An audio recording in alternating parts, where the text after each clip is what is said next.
لقد قرر مجلس الشعب التأسيسي في جلسته المنعقدة يوم أمس الاثنين بتاريخ 11/8/98 و300 وألف هجرية الموافق 17/7/78 و900 وألف ميلادية إسناد مهام رئاسة الجمهورية إلى الأخ المقدم علي عبد الله طه.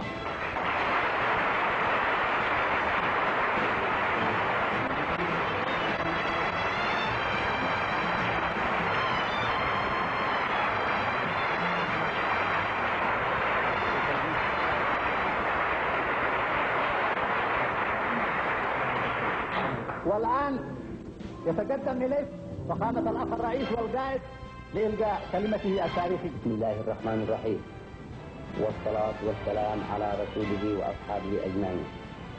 إخواني رئيس وأعضاء مجلس الشعب التأسيسي، إخواني أبناء الشعب اليمني في الداخل وفي الخارج، أحييكم تحية الثورة والجمهورية، تحية الحرية والديمقراطية.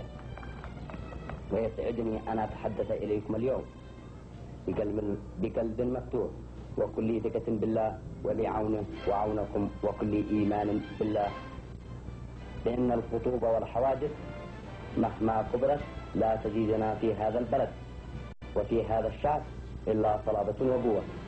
فإني أعاهد الله وأعاهد شعبنا اليمني العظيم على أنه بهذه المسؤولية الجسيمة التي كلفتموني بها وبكل إخلاص وأمانة، وأن أبذل كل جهدي وطاقاتي في سبيل الحفاظ على مبادئ وأهداف ثورة 26 سبتمبر المجيدة، وعلى كل مكاسب شعبنا الوطنية، مؤكدا لجماهيرنا إصرارنا على مواصلة مسيرة التنمية الشاملة في إطار من الحرية والديمقراطية.